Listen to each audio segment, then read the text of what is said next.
Buenos días. El día de hoy voy a hablar sobre lo que es el ultrasonido de endometrio. Entonces, para iniciar, ok, vamos a empezar hablando de anatomía. Ok. Entonces, tenemos de que el útero es un órgano muscular que está compuesta por varias capas. Tenemos lo que es el miometrio, ¿verdad? Que es la capa muscular, y esa va a estar dividida también en tres capas más. Tenemos lo que es el endometrio, que esta es la capa mucosa, ¿verdad? Y también tenemos, ¿verdad?, que está cubierto todo, sobre todo por la capa externa. Luego, tenemos que el útero en sí va a estar fijado a lo que es el hueco pélvico, por lo que es todo el ligamento ancho, ¿verdad? Se va a extender desde el borde lateral del útero y hasta pegarse, ¿verdad?, en las crestas de la pelvis. Luego, tenemos de que el útero en sí va a tener como una forma de pera. Entonces, en la porción superior vamos a tener, está lo que es el fondo del útero, ¿verdad? Más abajito del fondo tenemos lo que son los cuernos por donde van a salir las trompas de falopio, y en la parte inferior tenemos el cervix. Luego tenemos de que el cervix, ¿verdad? Perdón, en la parte, el útero, en la parte anterior va a estar unido, bueno, va a estar detrás de lo que es la vejiga y va a encontrarse delante de lo que es el intestino grueso, ¿verdad? O el colon sigmoides. Y va a formar, ¿verdad? Con la vejiga va a formar lo que es la bolsa uterina vesical, ¿verdad? O saco anterior. Y en la parte posterior va a formar lo que es el saco, ¿verdad? O el seso retrouterino o fosa posterior. Luego tenemos, ¿verdad?, el ligamento redondo, que este también se va a encargar de fijar el útero a lo que es el hueco pélvico, y va a salir a partir de los cuernos uterinos, delante de las trompas de falopio. Luego, en la parte inferior tenemos lo que es el cervix, ¿verdad? Aquí abajo, que se va a localizar posterior al ángulo de la vejiga y se va a encontrar anclado a lo que es el ángulo vesical por el parametrio. Luego, adelante del cervix tenemos lo que es la vagina, ¿verdad? Que este es un canal fibromuscular. Y luego, bueno, aquí el cervix se va a continuar con la vagina y va a formar estos fornix, ¿verdad? Están estos fornix laterales, y en la parte anterior va a estar el fornix anterior, y en la parte de abajo va a estar el fornix posterior. Luego, en cuanto con las trompas de falopio, las trompas de falopio, ¿verdad?, están divididas en lo que es el istmo, está lo que es la ampolla y está también lo que es el infundíbulo. Entonces, el istmo es la parte más chiquita, ¿verdad?, o la parte más angosta, por así decirlo. Tenemos también lo que es la ampolla, que es una parte tortuosa, que constituye aproximadamente la mitad de la longitud de la trompa. Y por último tenemos lo que es el infundíbulo, que tiene estas fibrillas y son las que van a estar en contacto con lo que es el ovario. De ahí, en cuanto con los ovarios van a tener una forma elíptica, ¿verdad? Van a estar aquí en contacto con la trompa de falopio a través de las fibrillas, va a estar cubierto de peritoneo y va a tener también lo que es la corteza, ¿verdad? Y una va a tener una médula. Luego tenemos de que, bueno, van a estar también ligadas, ¿verdad?, o fijadas mediante este ligamento, que es el ligamento ovárico. Aquí, a través de este ligamento ovárico van a ir los vasos que van a irrigar el ovario, y van a ir también los nervios que inervan, ¿verdad?, el ovario. Luego tenemos, okay. En cuanto a la irrigación del útero, tenemos que la irrigación del útero va a estar dada por lo que es la arteria uterina. La arteria uterina va a ser rama de la arteria ilíaca.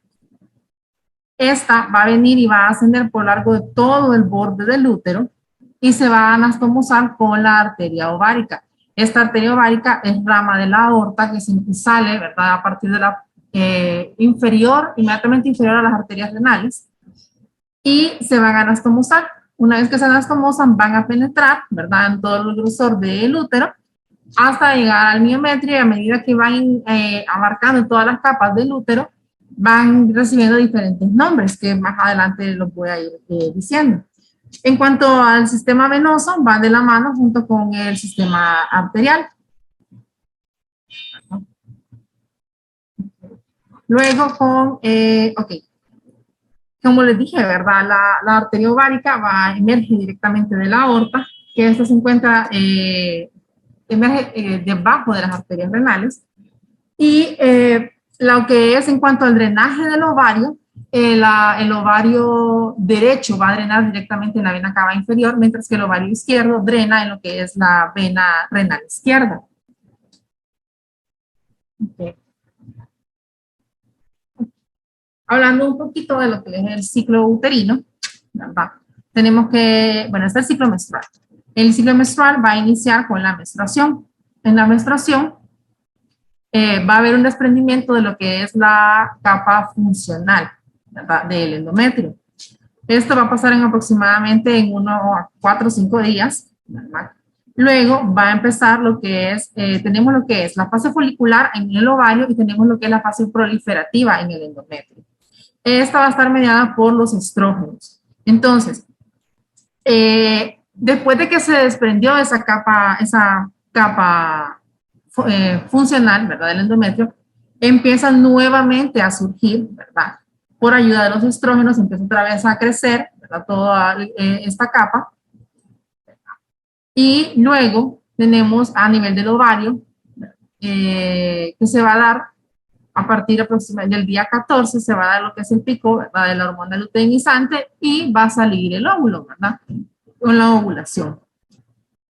Después de eso, va a haber un descenso de los estrógenos y va a haber un aumento de la progesterona. Aquí, ¿verdad?, se va a dar ya un cambio, va a entrar lo que es la fase lútea en el ovario y vamos a tener lo que es la fase secretora en el endometrio, ¿verdad?, que es la que se va a encargar de mantener el endometrio, esperando, ¿verdad?, que ocurra la fecundación y en caso de que no se dé, pues se va a volver a dar la menstruación, produciendo otra vez el desprendimiento, ¿verdad?, de lo que es la membrana, la capa funcional del endometrio. Y la degeneración del cuerpo lúteo en el ovario. Entonces, tenemos dos métodos para evaluar el útero. Está el ultrasonido transabdominal y tenemos el ultrasonido transvaginal. Con el ultrasonido transabdominal tenemos la ventaja de que nos permite observar toda la cavidad abdominal, ¿verdad?, toda la cavidad pélvica. Sin embargo, es más difícil poder observar lo que son los anexos, ¿verdad?, para poder descartar alguna masa o alguna patología, algo que se pueda encontrar ahí en la cavidad pélvica. Luego, con el ultrasonido transvaginal, tenemos una serie de ventajas que con el transabdominal no tenemos. Por ejemplo, es más fácil, ¿verdad?, evaluar a las pacientes que, por ejemplo, si son obesos, entonces con el transvaginal suele ser más fácil, o también a las pacientes que no tienen la vejiga llena, no es necesario que tengan la vejiga llena para poder evaluarlas con el ultrasonido transvaginal. También se puede evaluar el útero cuando se encuentra en retroversión. Es más fácil poder diferenciar también las masas anexiales. Luego nos brinda un mejor detalle, tanto del hueco pélvico como del mismo endometrio, ¿verdad? Y está también más directa el contacto con el útero. Además de que el transductor que se utiliza, ¿verdad?, para hacer el ultrasonido transvaginal es de alta frecuencia, a diferencia del que utilizamos para hacer el ultrasonido transabdominal. Okay. Entonces, ya hablando propiamente de cómo se va a ver, ¿verdad?, la anatomía a nivel del ultrasonido. Entonces, tenemos de que lo normal, ¿verdad? Este es el útero en la posición en flexión, ¿verdad?, que es la posición normal.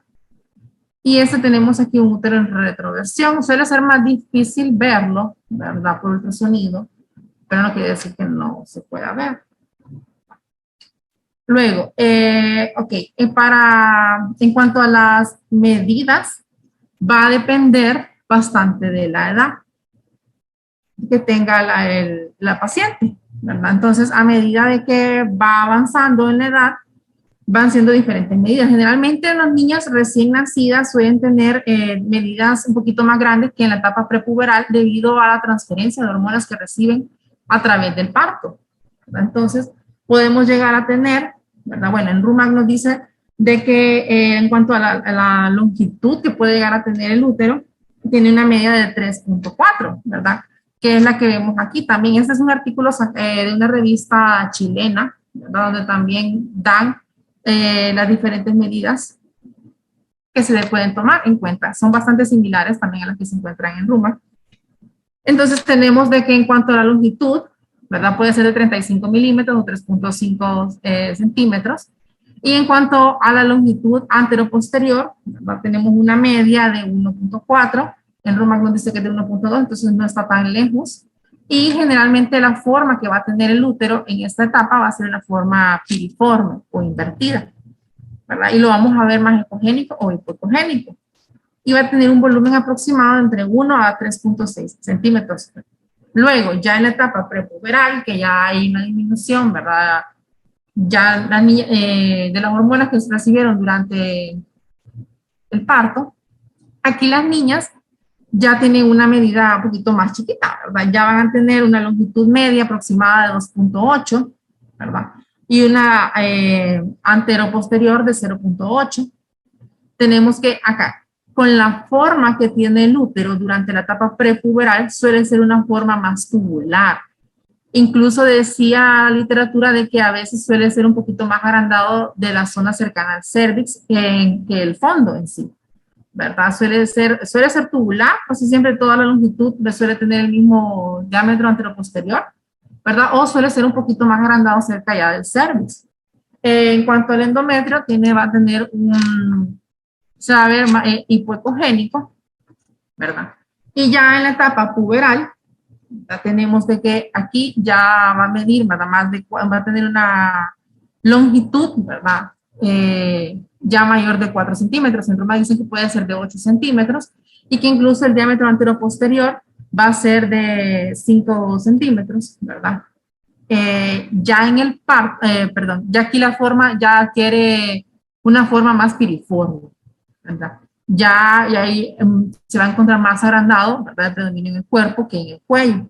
Y ya, ¿verdad? Aquí los cambios a nivel del endometrio ya van a ir dependiendo del ciclo, de la fase del ciclo menstrual en el que se encuentra la paciente. El volumen aquí ya suele ser más de 3 centímetros. En el parto, tenemos de que con las mujeres que acaban de tener, ¿verdad? Va a aumentar 1 centímetro, ¿verdad? Los diámetros que tenían, ¿verdad? Antes de tener al bebé. Ok. En cuanto, ok, vamos a hablar ahora ya de las capas que tiene el útero. Entonces empezamos por el miometrio. El miometrio, como les había dicho antes, tiene 3 capas. Tiene una capa intermedia, que es una capa ya más homogénea, ¿verdad? Aquí la ecogenicidad va a ser moderada, o sea, sí, moderada. Va a tener una capa más interna. Esta capa más interna va a ser más hipoecogénica. Y va a tener una capa más externa que va a estar separada de la capa esta intermedia, por lo que son las arterias arqueadas. Estas de acá son las bases de las arterias arqueadas, que así se van a ver, ¿verdad? Entonces, esta es la arteria uterina. Entonces, la arteria uterina, ¿verdad? Se van a mostrar, como ya había dicho, con la ovárica, van a ingresar al útero. Entonces, una vez de que pasan, ¿verdad? Y ya están en la capa, esta aquí, esta es la capa externa, ¿verdad? Del miometrio y esta es la capa media. Entonces, una vez que ya pasa a la capa intermedia del miometrio, las arterias arqueadas van a recibir el nombre de las arterias radiales. Van a venir y van a seguir penetrando a lo largo de todo el grosor, ¿verdad? Del útero y van a llegar hasta el endometrio. Ya en el endometrio van a adquirir el nombre de arterias espirales, que son las que se van a estar regenerando, ¿verdad? A lo largo de todos los ciclos menstruales. Okay. En algunos casos con algunas pacientes podemos observar que estas mismas arterias arqueadas se pueden llegar a ver calcificadas. Entonces se van a ver como estas líneas hiperecogénicas, ¿verdad? Lineales.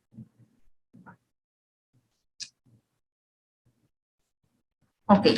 Ya hablando del endometrio, ya había mencionado un poquito que tenemos las dos capas. Entonces está la capa basal y tenemos lo que es la capa funcional. Durante la menstruación, la capa que se desprende es esta capa funcional, ¿verdad? La capa basal siempre permanece. Entonces, esta capa funcional es la que se va a ver mediada por los niveles hormonales, ¿verdad? Dependiendo del estímulo hormonal que tenga, entonces es la que va a ir produciendo los cambios a nivel del endometrio. Ok, okay. Entonces, en el ultrasonido del endometrio, el endometrio se va a ver de diferentes formas, bueno, de diferentes grosores, dependiendo de la fase en la que se encuentra. Entonces, durante la fase, se inicia, ¿verdad? Durante la fase, iniciamos con la fase menstrual, viene la fase proliferativa, la periovulatoria y la secretora. Entonces, durante la fase menstrual, tenemos de que aquí el endometrio, ¿verdad? Se va a ver como una línea ecogénica, ¿verdad? O hiperecogénica. Va a ser súper delgadita. Y en algunos casos se puede ver como discontinua. Luego tenemos lo que es ya en la fase proliferativa. Aquí tenemos que ya va a haber un aumento del grosor. Va a verse un poquito más aquí una parte hipoecogénica, ¿verdad? Entonces vamos a medir, se mide desde el borde aquí superior, ¿verdad? Que vemos acá hasta aquí, hasta este otro borde, y eso nos va a dar, ¿verdad? El grosor que tiene el endometrio durante esta fase. Aquí en esta fase se va a tener aproximadamente un grosor de entre 4 a 8 milímetros. Luego ya en la fase periovulatoria, aquí vamos a ver como una triple capa. Aquí ya va a estar más engrosado, ¿verdad? Como lo vemos acá. Ya puede llegar a medir entre 6 a 10 milímetros. Y vamos a tener ese efecto, ¿verdad? De tres capitas. Luego tenemos de que ya en la fase secretora, que ya está casi cerca otra vez de producirse la menstruación, aquí ya hay un súper engrosamiento, ¿verdad? Y aquí ya puede llegar a medir incluso el endometrio de 7 a 14 milímetros, como lo vemos acá, ¿verdad? Y aquí ya se va a ver más hiperecogénico. En la fase secretora, en la proliferativa se ve más hipoecogénico y aquí la vamos a ver más hiperecogénico. De ahí, durante la menopausia, ¿verdad? Suele haber, el endometrio se va a ver atrofiado, ¿verdad? Entonces vamos a ver un endometrio también, ¿verdad? Lineal o discontinuo. Lo normal, ¿verdad? En una mujer menopáusica es que el endometrio mida menos de 5 milímetros, ¿verdad? Ya si llega a medir más de 5 milímetros y ya tiene otras lesiones que se puedan ver ahí, entonces se pueden también que más adelante les voy a hablar sobre el carcinoma. Entonces, en cuanto a las alteraciones del endometrio, tenemos que, bueno, el engrosamiento del endometrio se puede ver influenciado por diferentes razones. ¿Verdad? Puede ser por un embarazo intrauterino, un aborto incompleto, un embarazo ectópico, retención, una enfermedad trofoblástica, una endometritis, adherencias, ¿verdad? Los pólipos o un carcinoma. Entonces, todo este montón de causas nos pueden producir un engrosamiento a nivel endometrial. Entonces, el endometrio en una mujer paciente postmenopausia, como les había dicho, se suele ver atrofiado. Lo normal es que mida menos de 5 milímetros. En algunos casos, ¿verdad? Podemos ver que algunas pacientes presentan esta como retención del líquido, ¿verdad? Pero suele ser normal siempre y cuando el endometrio de ellas mida siempre menos de 5 milímetros. Una cosa que se me había olvidado mencionar es que el endometrio siempre se va a medir de la zona más gruesa, ¿verdad? Siempre, siempre, siempre se va a medir del lado más ancho que se observa, del lado más grueso. De ahí, ya, ¿verdad? Obviamente, si vemos pacientes que tienen alteraciones, si vemos que miden más, ¿verdad? De 5, de 10, entonces ya, o sea, no es normal. De ahí, con el hidrometrocolpos y el hematometrocolpos. Entonces, el metro es de útero y el colpos, ¿verdad? Es de vagina. Ok, entonces aquí, ¿verdad? El hidrometrocolpo es la acumulación de líquido que generalmente suele ser antes de que la paciente tenga la menstruación. Y ya el hematometrocolpos es cuando ya es la retención de sangre. Entonces, esta pues, bueno, va a depender también, ¿verdad? A qué niveles de la obstrucción. Algunas pacientes suele ser a nivel de vaginal, ¿verdad? Hay otras que solo tienen a nivel cervical, ¿verdad? Entonces nada más va a haber un metro, hematometro, un hematometra o un hidrometra, que nada más va a ser la acumulación de líquido a nivel uterino. Entonces, ajá. Luego tenemos lo que es ya la hiperplasia endometrial. Entonces, aquí, ¿verdad? Ya se define como la proliferación de las glándulas de tamaño y van a tener también un perfil irregular. Y va a haber un aumento también de lo que es la relación glándula-estroma en comparación con un endometrio proliferativo normal. Luego, aquí, en cuanto al nivel histológico, puede darse de diferentes formas. Puede ser, ¿verdad? Una hiperplasia atípica, ¿verdad? O puede ser también una hiperplasia quística. Ya va a depender ahí, esto ya depende, ya es a nivel histológico que se va a saber qué tipo es. Luego, con la misma hiperplasia endometrial, esta se considera también como la causa más frecuente de sangrado uterino anormal, ¿verdad? Y se va a dar generalmente por una estimulación de los estrógenos, ¿verdad? Sin oposición hormonal.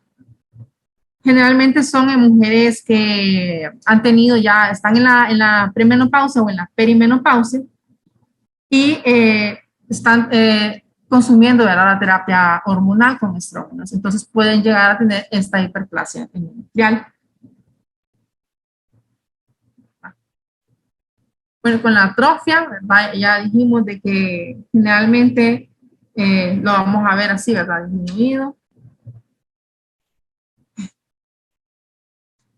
Y que va a ser menor de 5 milímetros.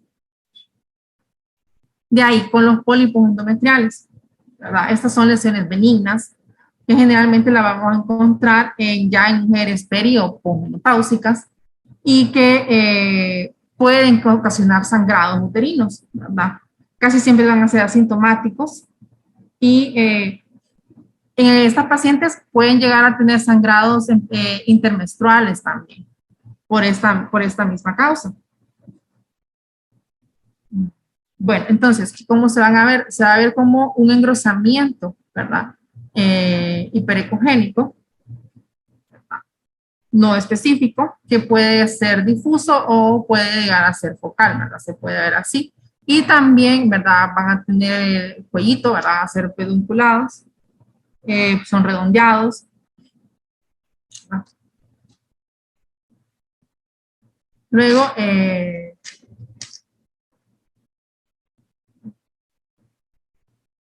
con el carcinoma de endometrio. Bueno, esta es la neoplasia maligna, ¿verdad? Más frecuente. Generalmente, bueno, aquí, ¿verdad? Ya se va a dar generalmente en pacientes que tienen ya en la posmenopausia. Y la verdad que,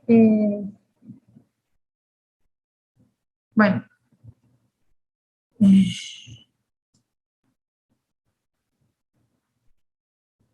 aquí, bueno, obviamente va a haber un engrosamiento, ¿verdad? Va a haber un engrosamiento a nivel del endometrio, las pacientes van a tener abundante sangrado y pues generalmente también se ve también relacionado con lo que son el tratamiento con estrógenos, ¿verdad? Entonces, más son mujeres también de que han estado consumiendo tratamiento con estrógenos, posmenopáusicas, que tienen también que han tenido ciclos anovulatorios, que padecen de diabetes o que tienen también obesidad o hipertensión. Entonces, estas pacientes se ven más predispuestas a poder desarrollar este tipo de cáncer, ¿verdad?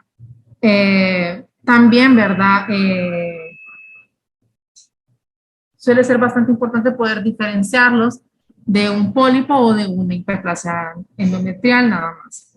Se va a ver entonces una imagen, vas a ver una ecoestructura bastante heterogénea, indistinguible, ¿verdad? De bordes bastante irregulares y se va a ver mal definida también. También puede llegar a obstruir, ¿verdad? Dependiendo del tamaño que tenga, puede llegar a obstruir lo que es el canal vaginal, ¿verdad? De ahí tenemos lo que es permítanme, ¿no? Entonces, hay algunas pacientes también, ¿verdad? Que consumen lo que es el tamoxifeno. Este es un antiestrogénico, ¿verdad? No esteroideo, que generalmente se usa también en pacientes que se encuentran pre o posmenopáusicas y que tienen cáncer de mama. Entonces, estas pacientes que consumen este también pueden predisponer a que desarrollen lo que es un carcinoma de endometrio, ¿verdad? Entonces, a mayor consumo de tamoxifeno también aumenta más, ¿verdad? Le disminuye el riesgo de cáncer de mama, pero le aumenta más el riesgo de carcinoma de endometrio. Ya, pues sí, con la endometritis generalmente esta suele ser producida, ¿verdad? Se puede dar después de un posparto o después de algún procedimiento como un legrado o por una infección también pélvica inflamatoria. Entonces, aquí se va a ver también el endometrio se va a ver grueso e irregular y en algunos casos puede o no haber líquido, ¿verdad? En su interior. Hay algunas pacientes que en algunas pacientes se puede ver también gas, ¿verdad? Con sombra acústica, ¿verdad? Dentro de ahí, dentro del mismo, dentro del canal endometrial. Tenemos lo que son las adherencias del endometrio, también o también llamadas sinequias o el síndrome de Asherman, que generalmente también son de posteriores, ¿verdad? A un procedimiento por un posparto o por un procedimiento quirúrgico. Estas, la verdad, son bastante difíciles de observar mediante el ultrasonido, ¿verdad? Pero en algunos casos que haya líquido en su interior, puede ser posible que se puedan observar, ¿verdad? Sobre todo si se hace un ultrasonido transvaginal, ¿verdad? Y se suelen apreciar mejor también durante la fase secretora.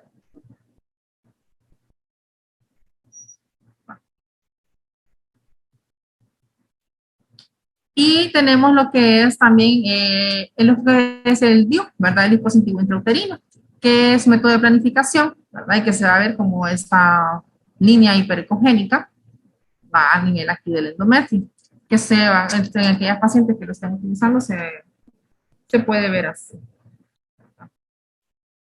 Pues se proyecta también, va a proyectar también, ¿verdad? Sombra acústica, es una imagen hiperecogénica, hacia alargada, ¿verdad? Y en bueno, tenemos está el DIU de cobre y están los DIU hormonales también, ¿verdad? Y pues eso sería todo.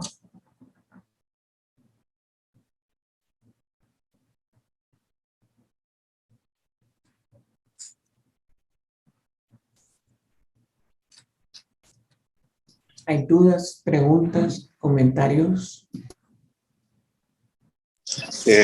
Buenos días. Quisiera saber si hay algún comentario por parte del resto de R1. Está Doré, está Ricardo.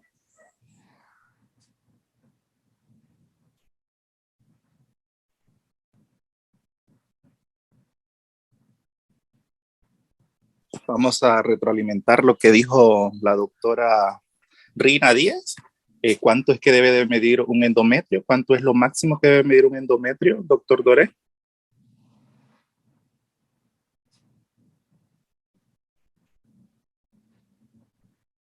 0.5, doctor. ¿Eso es lo mínimo o lo máximo? Eso es lo mínimo, perdón. ¿Y lo máximo?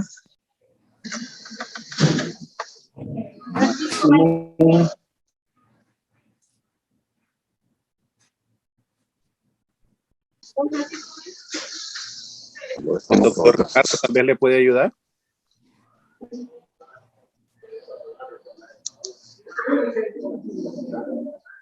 Eso lo consulto porque todos los días estamos haciendo ultrasonidos y como todos los días hacemos ultrasonidos, parte del ultrasonido es la valoración de hueco pélvico y nosotros debemos de saber, de acuerdo a la edad del paciente, cuánto debe medir ese endometrio. Doctor Ricardo.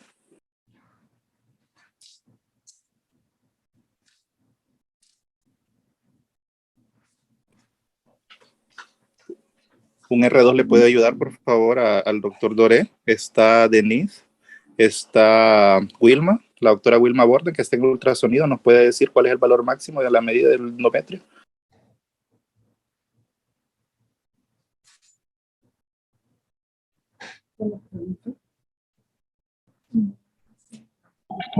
Fase proliferativa usualmente logra 11 milímetros. Lo máximo que puede medir un endometrio.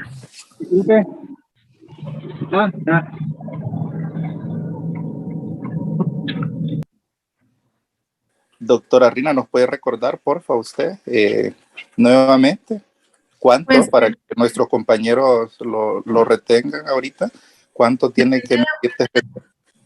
depende bastante de la fase en la que se encuentre también. Sí, el valor máximo. Yo dije el rango, Eh, el valor máximo, por eso el valor mínimo. hasta pues, 14 milímetros. Hasta 14 milímetros. ¿Algún R3 ha escuchado algo diferente? ¿O estás de acuerdo con lo que dijo la doctora Rina, Henry, Carlos? Perdón, doctor. Yo solo, bueno, de lo que he leído es que puede variar y el máximo tendría a ser hasta de 16 a 20 milímetros en la fase secretora, que es en la que generalmente se encuentra más engrosado.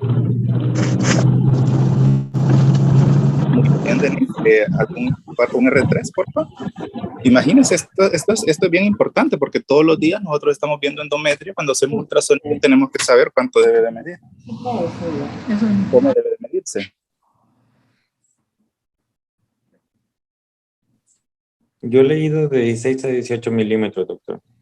Ah, muy bien, muy bien. Yo he leído hasta 16 milímetros. Creo que después de los 16 ya lo empiezan a tomar como un engrosamiento endometria. Y también va a depender de la paciente si es premenopáusica o posmenopáusica, ¿verdad?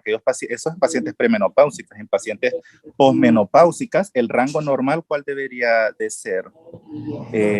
¿Carlos o la doctora Denise? En posmenopáusicas no debe ser mayor de 4 milímetros, doctor. Ya cuando supera ese rango, tiene que ser estudiado. Exacto. ¿Hay alguna literatura? Hay discrepancia entre la medida. Hay una literatura que menciona que sí hasta 5. Otra literatura menciona incluso que así entre 5 y 10 milímetros es como que indeterminado, pero definitivamente cuando ya mide más de 5 o más de, hay que ponerle mucha atención cuando mide más de 5, pero cuando mide más de 10 definitivamente ya deberemos catalogarlo como un engrosamiento endometrial. Eso por esa parte. ¿Qué otra cosa les iba a mencionar? ¿Cómo se debe de medir el endometrio? Doctor Doré Bautista. Ya le pregunté a Doré, mejor al doctor Ricardo. ¿El doctor Ricardo está en la clase?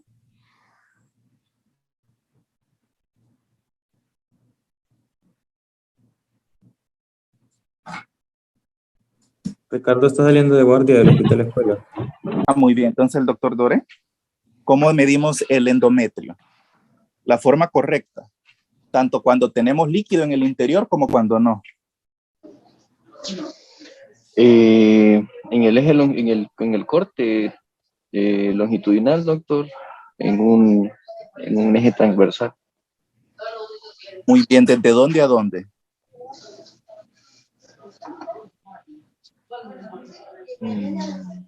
Pongamos la diapositiva, Rina, por favor. Se miden ambas capas, doctor. Se miden ambas capas, correcto. Ambas capas se tienen que medir. Miren, ahí la doctora Rina midió desde la porción más anterior de la capa endometrial anterior hasta la porción más posterior de la capa endometrial posterior. Exacto. Y está incluyendo el endometrio, tanto el que se mira más hipoecóico, porque ese está, ¿en qué fase estaría eso? Una fase proliferativa, entonces está empezando a engrosarse. Ahora, cuando ya hay líquido, ¿cómo debe de medirse el endometrio? ¿Puede poner la diapositiva, por favor? ¿Cuál? ¿Puede poner la diapositiva de cuando hay líquido en el interior del endometrio? Ahí, esa.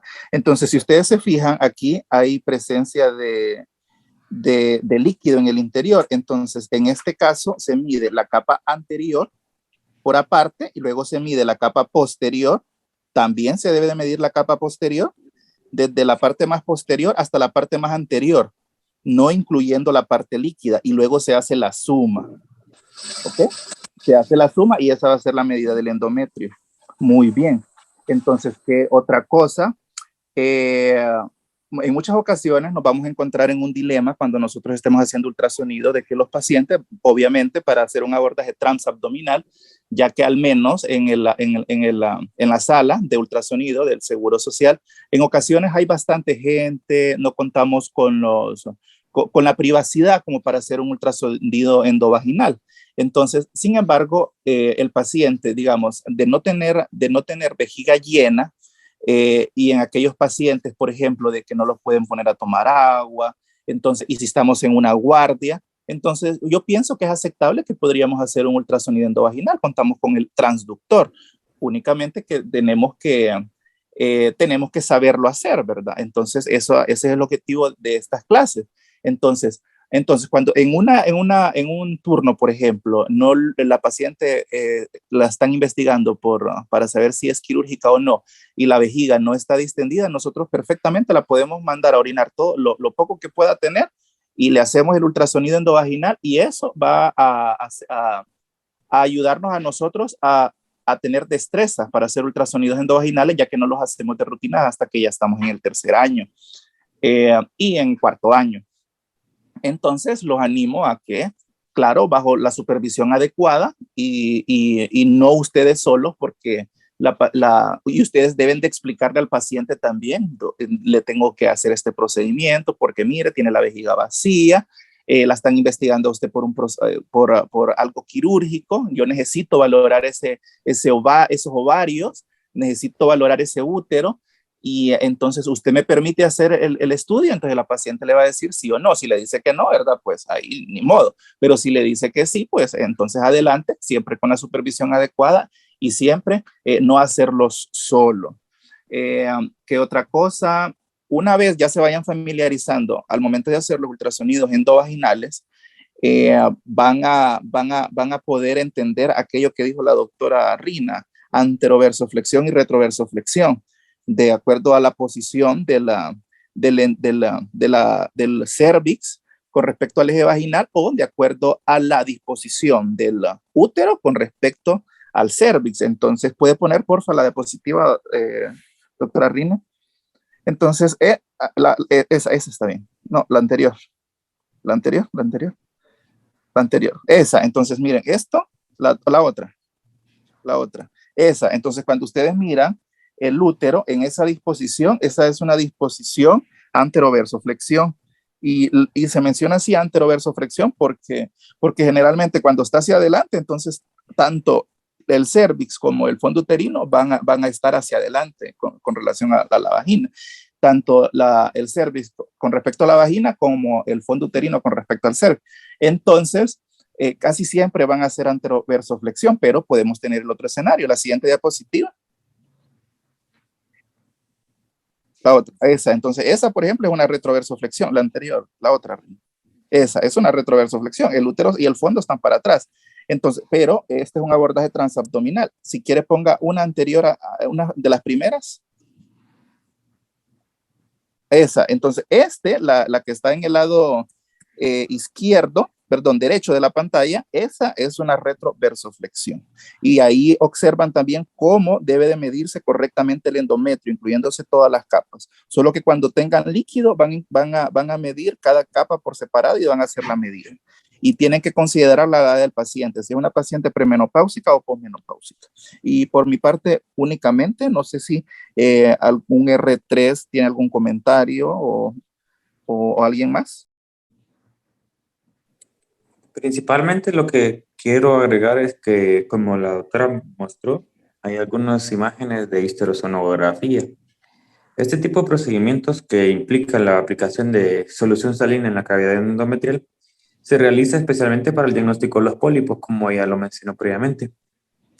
Eso ayuda a delimitar correctamente las lesiones, ya que por un simple ultrasonido en escala de grises, ya sea por abordaje endovaginal o transabdominal, el diagnóstico de los pólipos suele ser un poco complicado, ya que lo único que vamos a ver es una zona de engrosamiento endometrial, pero no vamos a poder delimitar el pedículo de este pólipo. Y sin más, pues, esta es una clase muy importante. Las pacientes nos llegan usualmente aquejándose por otras patologías y a veces incluso es importante para el diagnóstico del embarazo ectópico ver un engrosamiento endometrial sin un sacro gestacional intrauterino. Y eso es importante tenerlo a la mano y para poder recordar los datos que ya nos dijo la otra Díaz. Muchísimas gracias. Estuvo bien la clase.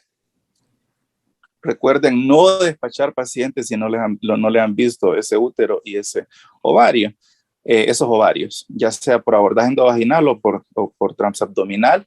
Y también, obviamente, va a depender de la edad. A una paciente de 90 años tengo que encontrarle este ovario porque ellos van a tener cambios propios de la edad, cambios atróficos propios de la edad.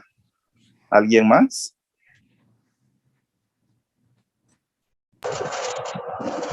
Buenos días, gracias por la clase a Rina y a las compañeras por sus aportes. Yo únicamente quiero mencionarles que al útero, a los ovarios, siempre hay que calcularles un volumen en dos imágenes, ¿verdad? Sobre todo para calcular medidas ortogonales. Van a ver que los ginecólogos normalmente calculan los volúmenes en una sola imagen, 2D, y ahí trazan los 3 diámetros. Eso yo creo que lo hacen a manera de ahorrar tiempo, ¿verdad? Pero nosotros nos formamos de una forma más completa en ese aspecto y tenemos que hacerlo en los 3 ejes. El útero hay que medirlo su longitud máxima en una imagen sagital en la cual se puede apreciar el fondo, el cuerpo, el cuello y el tercio superior de la vagina. Ahí es donde usted cumple el requisito para poder medir la longitud uterina. Y el diámetro transversal y anteroposterior lo calcula en un corte transversal a nivel del fondo, no en el cuerpo y no en el cuello, sino que en el fondo. Ahí lo mide, calcula el volumen y de acuerdo a la edad del paciente le corresponde un volumen promedio. Sobre todo en pediatría eso tiene relevancia porque en aquellos casos donde están investigando una pubertad precoz, pues entonces esto toma una relevancia grande, igual que el tamaño ovárico. Y únicamente recordarles que el ultrasonido transvaginal es el método de elección para tomar estas medidas.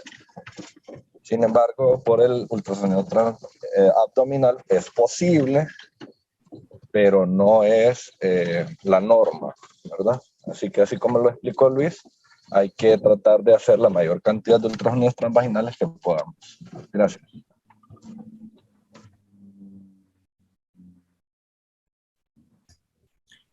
Muy bien, Rina, gracias por la clase, muy bonita, muy interesante. Gracias por todas las aportaciones. Hacer ultrasonido pélvico requiere práctica. Por sí sabemos que encontrar los ovarios no es fácil.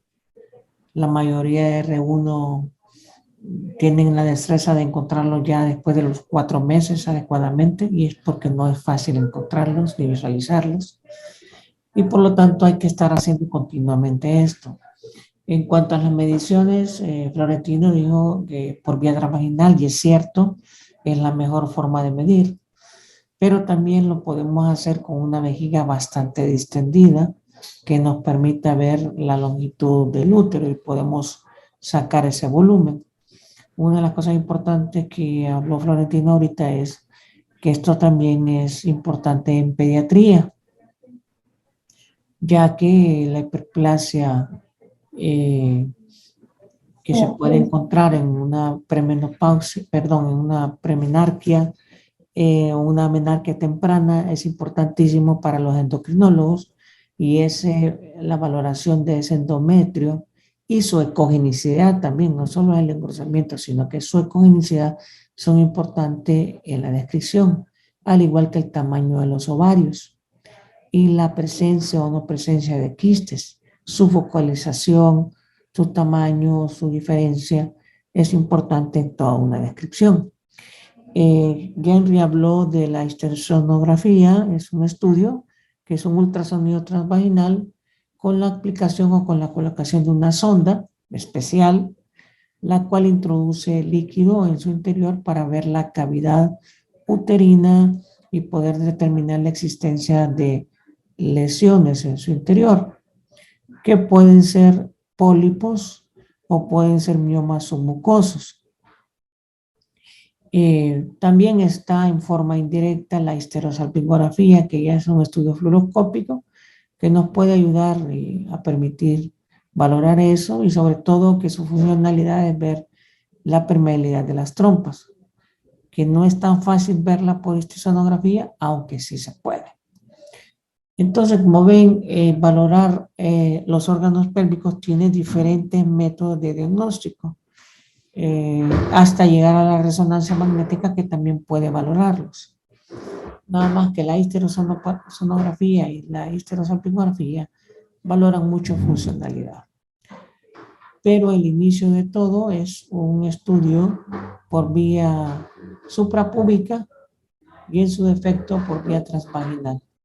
La elaboración de cada uno de ellos dependerá precisamente de lo que anden buscando y dependerá si la paciente es virgen o no para poder realizarlo.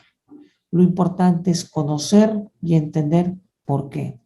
La literatura habla de que un útero en anteroversión es el que está en el 80 al 90% y que un útero en retroversión está en un 10%, que no tiene significancia clínica según algunos, pero según otros sí tiene significancia clínica desde el punto de vista que hay más retardo del embarazo en úteros en retroversión.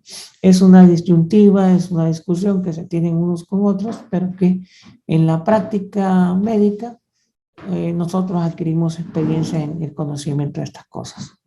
Lo importante, como dijo Luis, es practicar para poder ver y lograr determinar posteriormente lo que es patológico. Por lo demás, felicidades, Rina, y si no hay más preguntas y comentarios, concluimos con la clase del día de hoy.